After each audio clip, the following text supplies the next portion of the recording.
오늘 이 시편 50편 이 말씀은 하나님께서 아삽이라는 사람을 통해서 주신 말씀입니다. 아삽은 다윗과 솔로몬 때에 요즘으로 말하면 성가 대장에 해당되는 사람이에요. 그래서 하나님께 친밀하게 나가서 찬양으로 영광을 돌리고 하는 사람인데, 아삽의 몇 편의 시를 시편에서 볼 수 있죠. 그 하나님과의 관계, 또 예배, 그 맥락 속에서 하나님이 주시는 일, 또 섭리, 이런 은혜에 대해서 아주 구체적이고 실질적인 말씀을 전해주고 있습니다. 오늘 말씀은 기본적인 배경이 환난이라는 말로 집약되어 있습니다. 그래서 우리가 살아가면서 크고 작은 어려움들을 만나죠. 여러 가지 일들을 많이 만나는 게 우리의 삶일 수밖에 없는데, 그런 일을 만날 때에 우리 크리스찬들도 예수 믿기 전에 또는 이 시간에 또 아직 안 믿는 불신자들처럼 그렇게 생각하기가 쉬워요. 아유, 저 사람 때문에 이 어려움이 닥쳤어. 저 사람이 나를 이렇게 힘들게 해.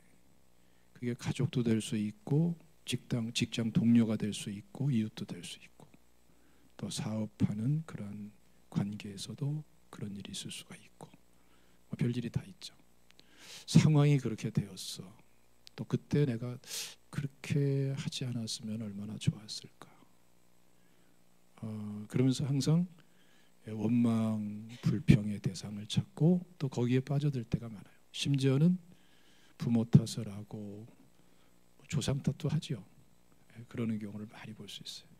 내가 대한민국에 태어나서 그래, 이런 사람도 있더라고요. 조금 위에 올라가서 태어났으면 어떡하려고. 일반적으로 우리는 그런 특성이 있어요. 이게 아담과 하와 타락 이후에 죄성을 지닌 인간의 이러한 적나라한 모습이기도 한 것입니다. 그런데 오늘 말씀에서는 다른 관점에서 닥쳐온 환난, 그 속에 있는 문제들을 바라보기를 원하시는 하나님의 뜻을 밝혀주고 있어요.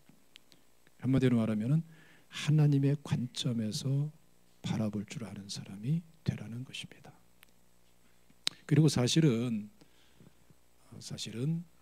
하나님께서 허용하시는 범위 내에서 모든 것들이 일어난다는 것을 기본으로 말씀을 하고 있는 거예요. 우리가 욥의 사건을 보더라도 그렇죠. 사탄이 욥에게 온갖 환난을 가져오지만 범위가 있죠. 하나님께서 허락하시는 범위 안에서밖에 욥을 괴롭히지를 못해요. 하나님께서 때가 돼서 욥에게서 환난을 걷어가니까 환난은 아무것도 아닌 것처럼 되고 갑절의 축복으로 변해버려요. 우리 삶이 그렇다라는 것을 말씀을 합니다. 어려운 일이 있어서 자꾸 세상에 매달리고 사람을 의지하고 그러면은 불안전하고, 또 어느 선부터는 사람이 초라해지기 시작해요. 또 더 어려운 문제도 얼마든지 빠지고 혼란해지기도 해요.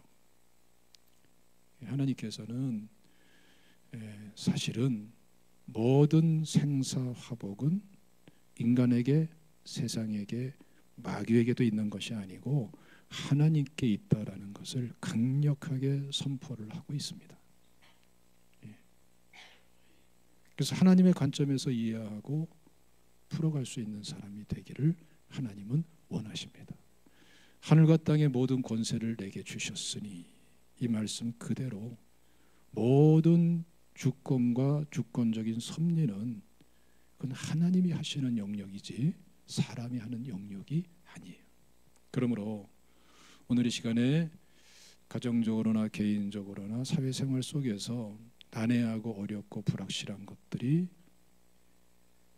하나하나 누구 관점에서 이해돼야 되겠어요? 하나님의 관점에서 바라보라 이거예요. 하나님의 관점에서 이해에 들어가고 풀어가기를 원하시는 분이 하나님이세요. 그래서 오늘 본 말씀은 먼저 하나님과 하나님의 백성들의 관계에 대해서 아주 구체적으로 말씀을 합니다. 하나님께서는 그냥 이 세상 천지 만물을 창조하시고 인간을 창조하시고 그냥 어떤 원리 속에 어떤 패턴 속에 그냥 던져놓고 지켜보시는 분, 그런 분이 아니라는 거예요. 구체적으로 개입하시고 하나하나에 관계하시는 분이라는 것을 말씀을 합니다. 그리고 그 가운데서 하나님의 백성들, 하나님의 자녀들에 대해서 아주 각별한 마음이 있는 것을 말씀을 하는 거예요.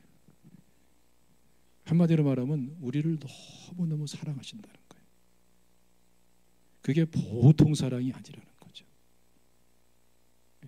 그리고 하나님의 온갖 관심이 우리 한 사람 한 사람에게 다 가 있는 거예요.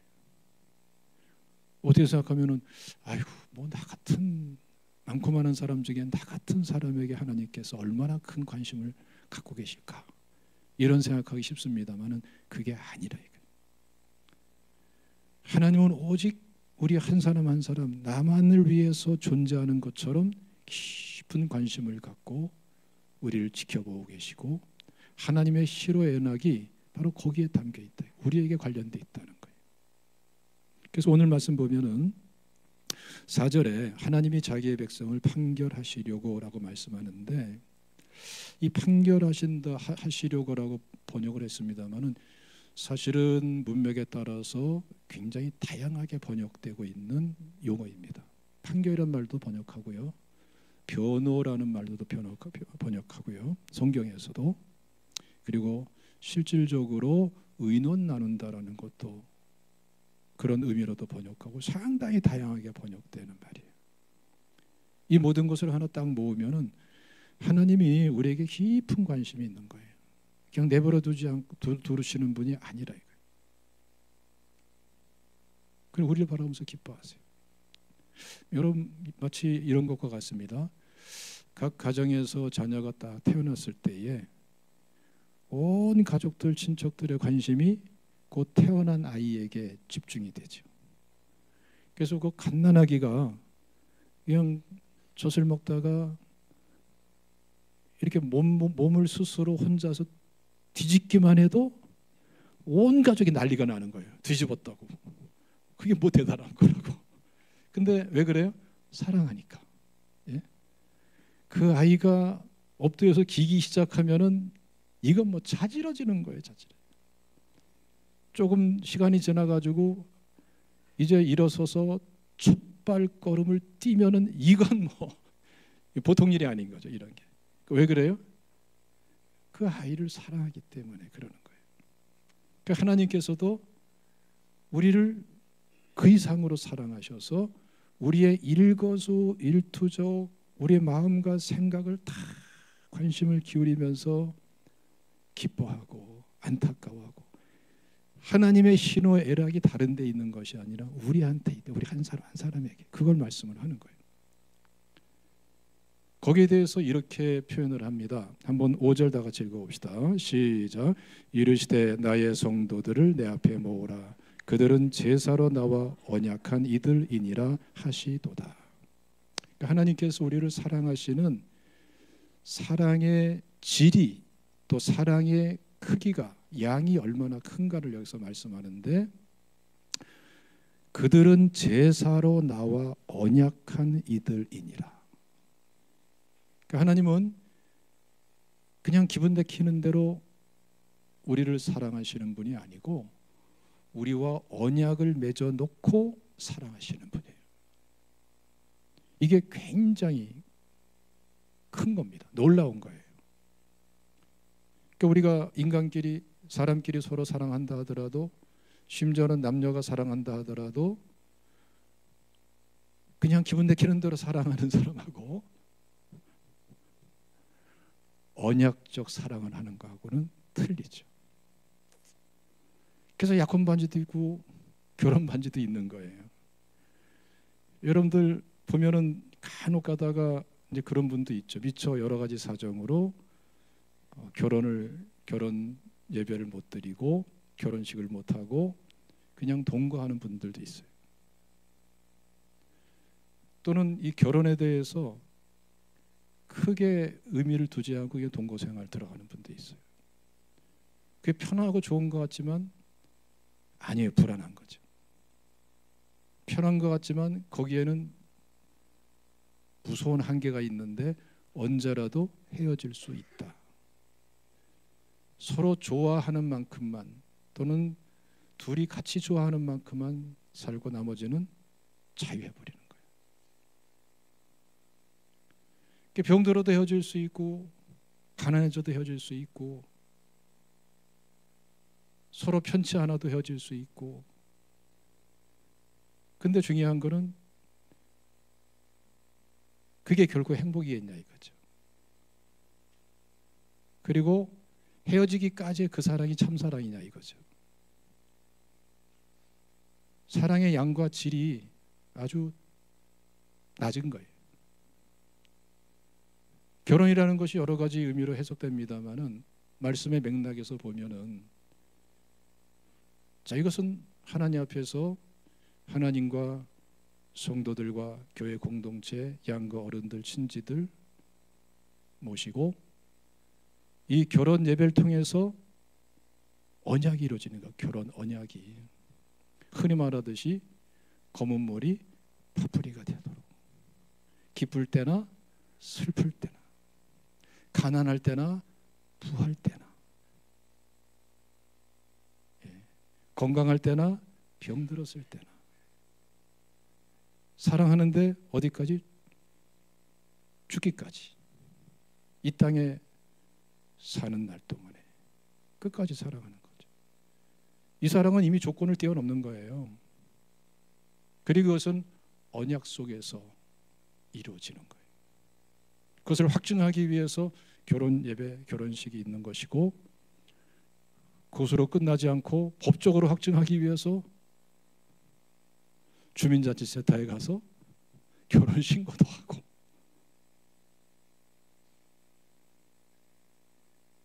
이 절차상의 문제가 아니라 사랑의 질에 차이가 나오는 거예요. 사랑의 양에도 이미 차이가 나는 거예요. 하나님께서는 하나님의 자녀들 사랑하실 때에 언약을 맺고 사랑하시는데, 그 언약은 어디까지 사랑하겠다는 언약이냐 하면은 이 언약을 깨뜨리면 죽는다, 여기까지예요. 근데 하나님은 언약을 깨뜨려 안 깨뜨려요? 절대로 안 깨뜨리시죠. 하나님의 속성상 깨뜨릴 수도 없죠. 근데 인간은 언약을 깨뜨리고 죄짓고 타락하죠.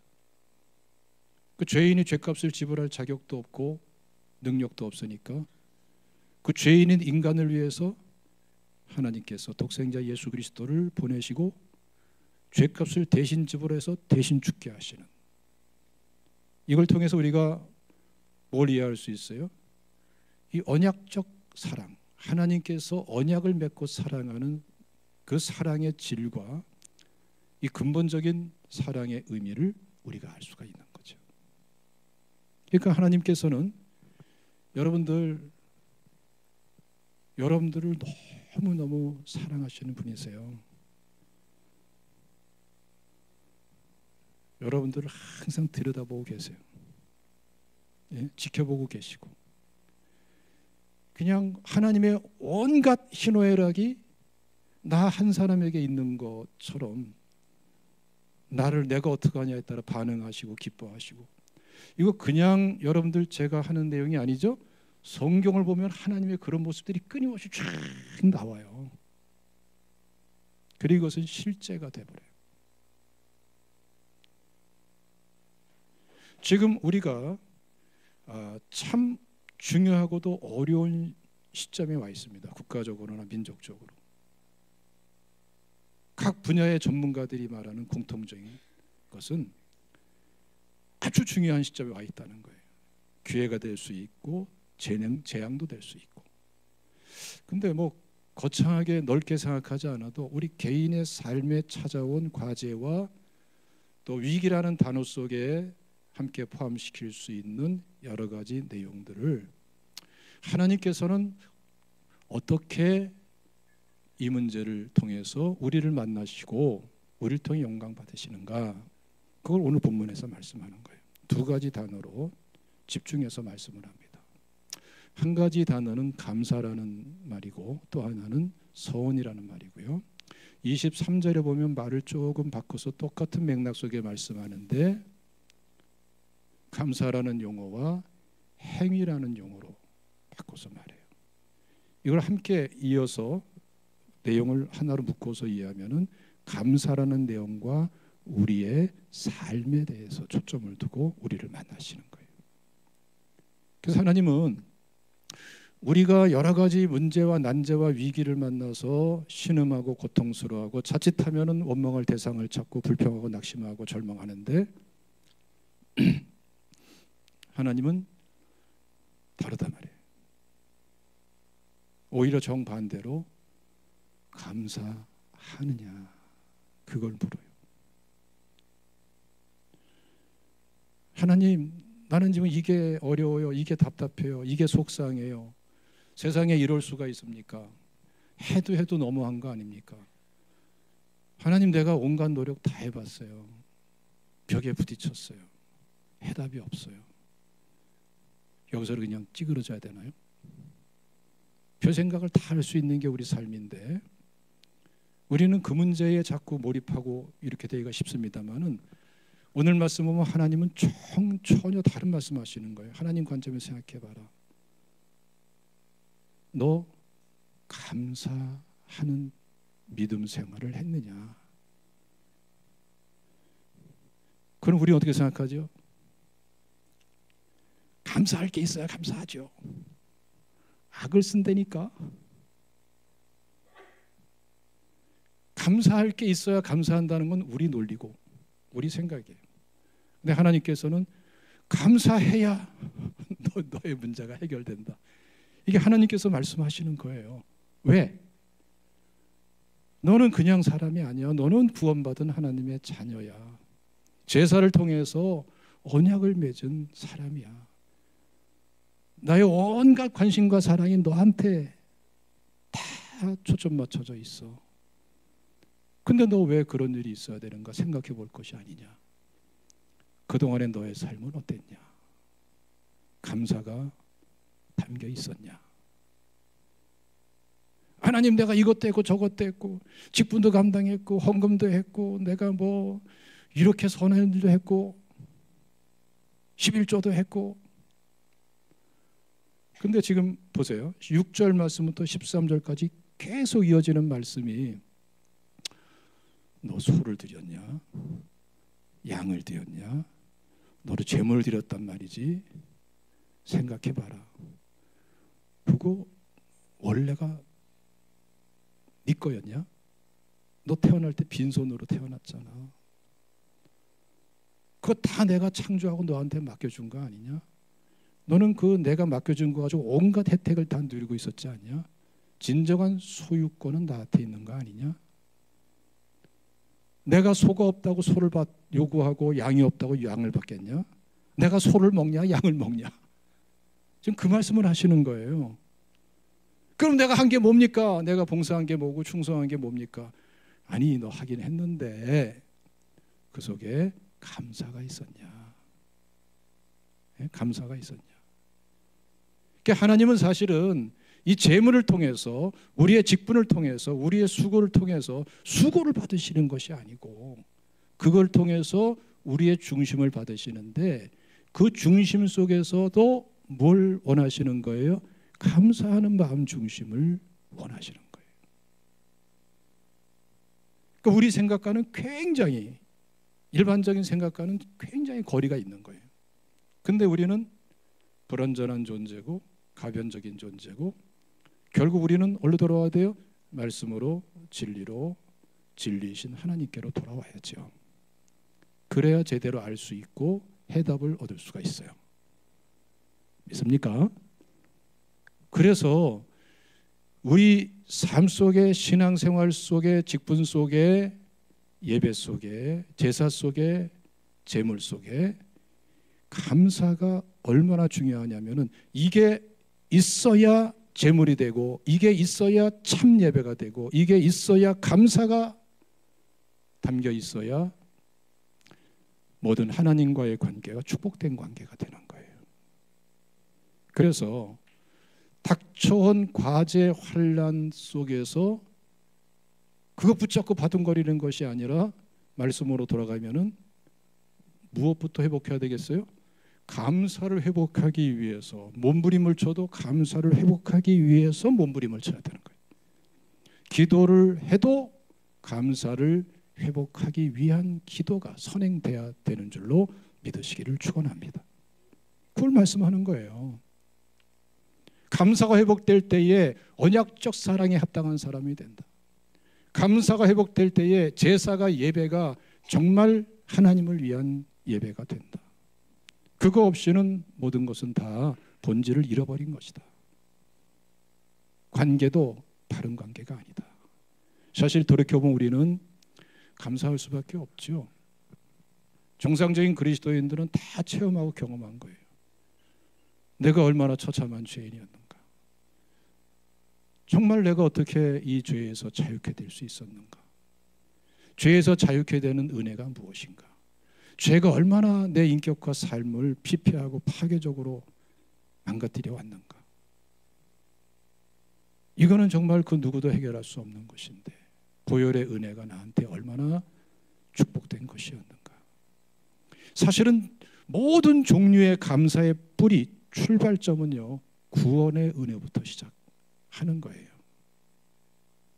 그래서 진정한 감사의 좌표가 분명해지고 본질이 뚜렷해지고 열매가 풍성해지는 거예요. 진정한 감사가 회복될 수도 있고. 할렐루야. 이 감사를 하나님 원하시는 거예요. 그 맥락 속에서 드려지는 예배가, 그렇게 드려지는 감사 예배가 진정한 예배가 된다 이거예요. 그리고 하나님께서는 놀랍게도 이게 내 환난과 감사가 별로 상관없어 보이는데 일단 하나님의 말씀으로 돌아오고 하나님과의 관계로 돌아오면은 하나님은 바로 감사, 믿음, 감사할 줄 아는 중심, 감사할 줄 아는 은혜로, 예배로 돌아와서 그걸 찾으신단 말이죠. 왜냐하면 이거 없이는 참 예배가 될 수 없고 언약적 관계는 깨져버리고 예배가 왜곡돼 버리기 때문에. 여러분, 그래서 이 추수감사 주일인데 여러분들 이번 주간에는 좀 가능하면은 이 본문 말씀을, 사실은 짧잖아요. 23절이니까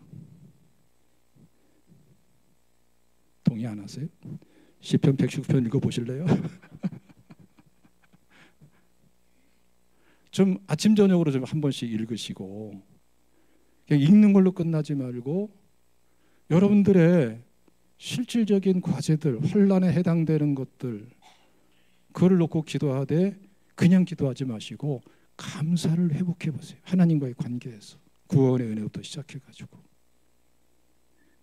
기도가 감사로 바뀌어버리고 하나님과의 관계에서 감사가 깨달아지고 하나님의 도우심이 반드시 있을 줄로 믿으시기를 축원합니다. 여기서부터 해답이 나오는 거예요. 또 한 가지는 뭐냐면은 서원이다, 행위다 이렇게 표현된 말씀이죠. 굉장히 어렵게 생각됩니다. 그런데 23절에서 서원이라는 말을 행위라는 말로 표현했듯이 어렵게 생각하면 성경에서 이 서원이라는 개념이 굉장히 어렵고 복잡한 개념이지만 또 우리가 쉽게 실제화시켜서 나가면은 행위라는 말로 표현할 수 있을 정도로, 바꿀 수 있을 정도로 아주 쉬운 말이에요. 이게 실질적으로 이런 겁니다. 우리가 신앙생활 하면서 예수 믿고 나서 지금까지 그럴 때가 종종 있죠. 하나님 은혜가 너무나 감사해서 하나님 내가 앞으로는 그렇게 살지 않겠습니다. 무슨 뭐 서약서를 쓰고 안 쓰고를 떠나서 마음 중심의 진실함이 하나님 내가 지금부터 정말 하나님의 영광을 위해서 살겠습니다. 아니 최소한 내가 이것만큼은 내가 주님 뜻대로 살겠습니다. 나 옛생활로 돌아가기 싫어요. 하나님, 나 이렇게 살아드리겠습니다.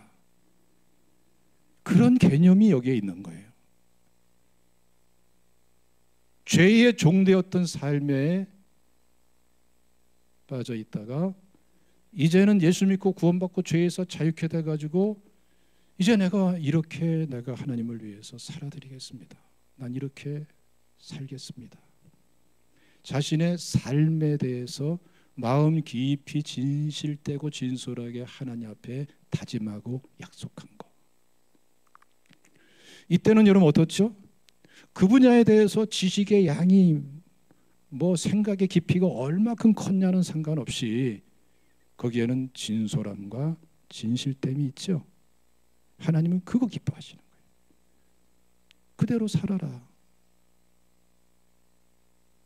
그것은 어린아이가 일어나서 발을 떼는 것, 뒤집는 것, 비교할 수 없이 하나님께는 놀라운 기쁨이란 말이에요. 예? 신앙생활하는데 이러한 순수성과 진솔함, 정직한 진실된 믿음의 영역을 다 무너뜨리고 내 동댕이 치고 나면은 사람이 어떻게 돼요? 예수 믿는다고 하는데 뺀질해가지고 달기만 해가지고 양심은 다 화인 맞아가지고 가책도 못 느끼고 그렇게 전락해버린단 말이에요. 그런 상태에서 무슨 해답이 있겠어요?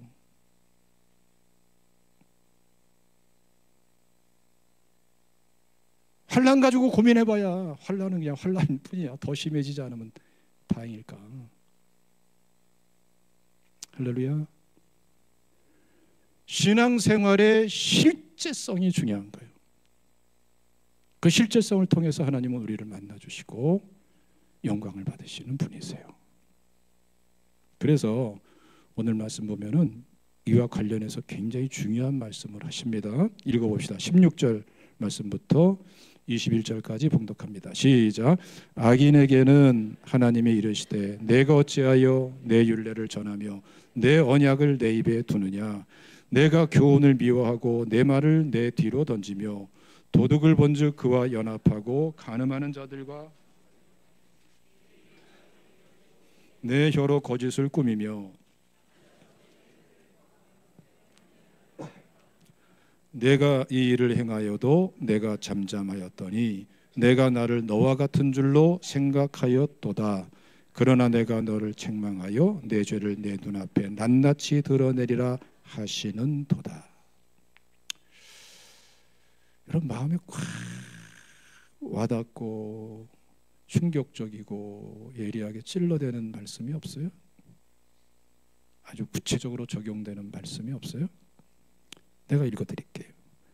내가 이 일을 행하여도 내가 잠잠하였더니 내가 나를 너와 같은 줄로 생각하였도다. 좀 뭔가 좀 마음에 찔려오는 게 없어요?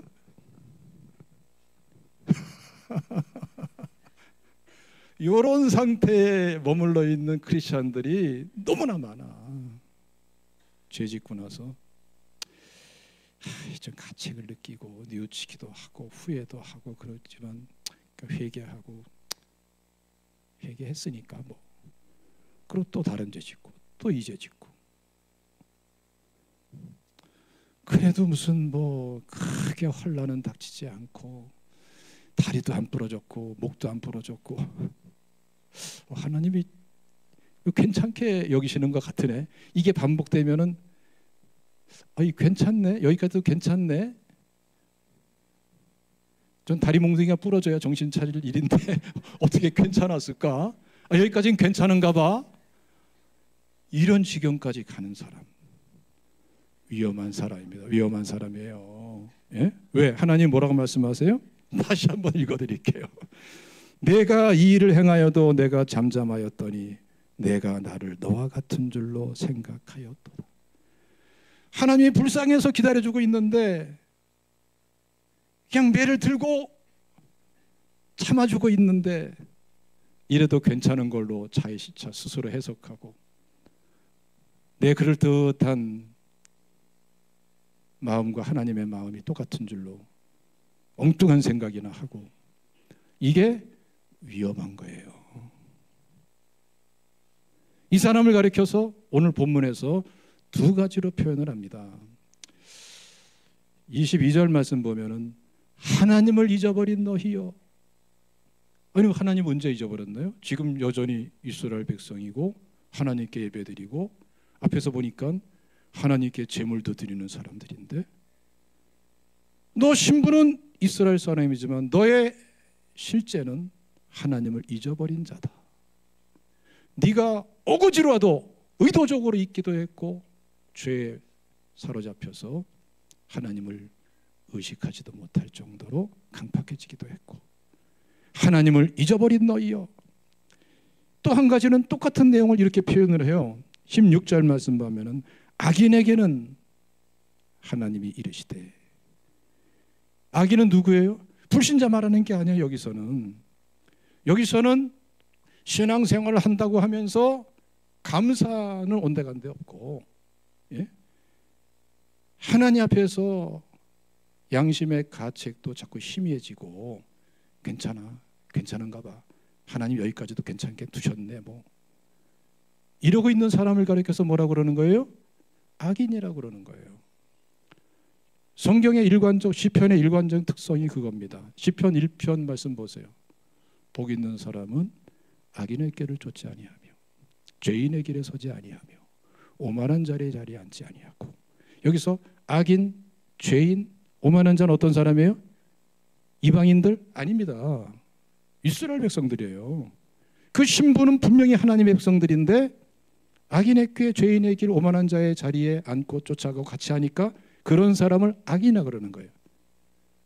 그래서 복 있는 사람의 반대는 복 없는 사람이 맞는데 아니라 이거예요. 악인이 하나님을 잊어버린 자가 복 없는 사람인 거예요. 그래서 여기서 돌이켜야 산다. 감사를 회복하면서 하나님을 잊어버린 삶에서 돌이키고 자기 죄를 괜찮다고 이상하게 엉뚱하게 다짐하면서 하나님이 여기까지는 괜찮게 놔두셨어, 여기까지도 괜찮을 거야, 이러다가